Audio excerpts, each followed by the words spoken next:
Hello friends, welcome back to my channel.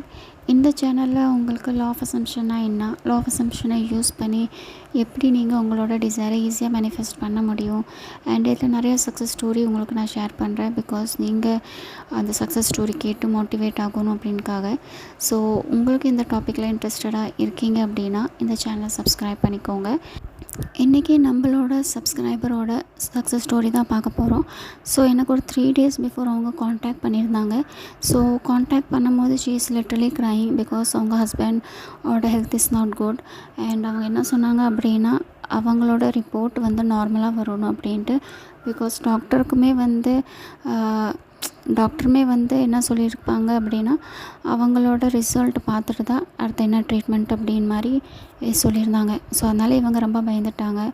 And இவங்க வந்து long டிஸ்டன்ஸாக இருக்கிறனால இவங்களால அவங்க ஹஸ்பண்டை பெருசாக காண்டாக்ட் பண்ணவோ இல்லை போய் பார்க்கவோ முடியல.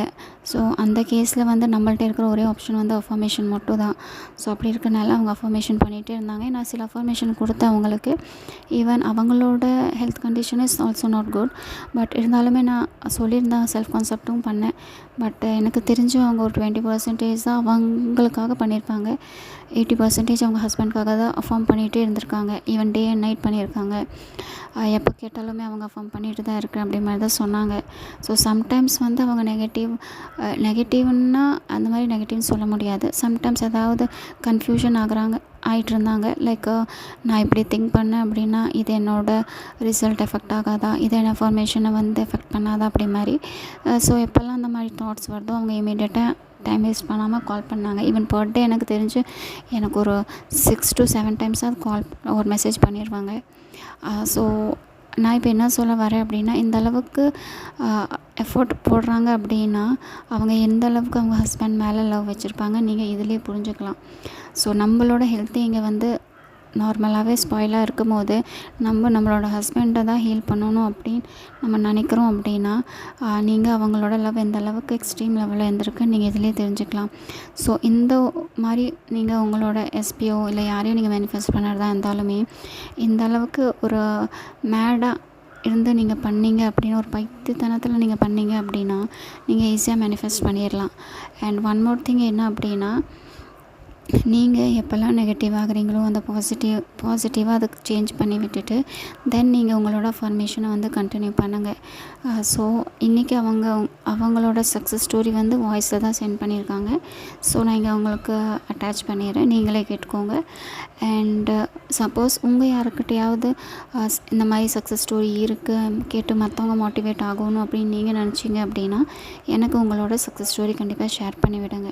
ஹாய், நான் சிஸ்டர்கிட்ட வந்து லா ஆஃப் அசம்ப்ஷன் கிளாஸஸ் நான் அட்டன் பண்ணேன். ஒரு 3-4 டேஸாக அட்டன் பண்ணியிருந்தேன்.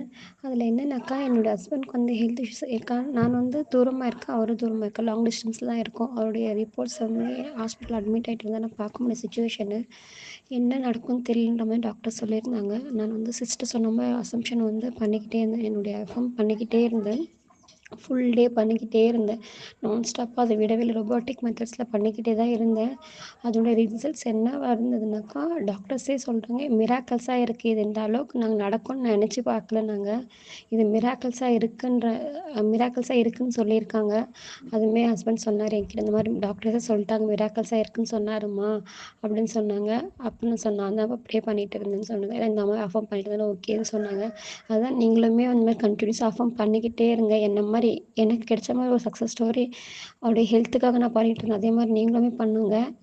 சிஸ்டர் சொல்கிற மாதிரி அஃபார்ம் பண்ணிக்கிட்டே இருங்க, கண்டிப்பாக நடக்கும்ன்ற நம்பிக்கையோடு பண்ணுங்கள். தேங்க்யூ. ஸோ ஃப்ரெண்ட்ஸ், நீங்கள் பார்த்துருப்பீங்க இப்போ அவங்களோட வாய்ஸில் ஒரு கான்ஃபிடென்ட் இருக்கு இல்லையா. ஸோ எப்படி வந்து அவங்களோட டிசைர் அவங்க கிவ் அப் பண்ணாமல் மேனிஃபெஸ்ட் பண்ணாங்க அப்படின்ட்டு. ஸோ இதே மாதிரி நீங்களும் உங்களோட டிசைரை மேனிஃபெஸ்ட் பண்ண முடியும் ஈஸியாக. ஜஸ்ட் உங்கள் அஃபர்மேஷனை நம்பி நீங்கள் அஃபார்ம் பண்ணிகிட்டே இருந்தீங்கன்னா மட்டும் போதும், கிவ் அப் மட்டும் பண்ண வேண்டாம். அண்ட் ரொம்ப பெரிய விஷயம் கிடையாது, ஜஸ்ட் நம்ம அஃபர்மேஷன் தான் பண்ண போகிறோம். ஸோ அது நீங்கள் நம்பிக்கை இருந்து பண்ணாலும் ஓகே, நம்பிக்கை இல்லாமல் பண்ணாலும் ஓகே, எப்படி பண்ணாலும் ஓகே. பட் ஜஸ்ட் அஃபர்மேஷன் பண்ணிகிட்டே இருங்க. அதுக்கு இமோஷன் இருக்கணும் அப்படின்ட்டுலாம் கிடையாது. இமோஷன் இருந்தாலும் okay, if you don't have emotion then also ஓகேவா. ஸோ நான் உங்களே நெக்ஸ்ட் வீடியோவில் பார்க்குறேன். Until take care.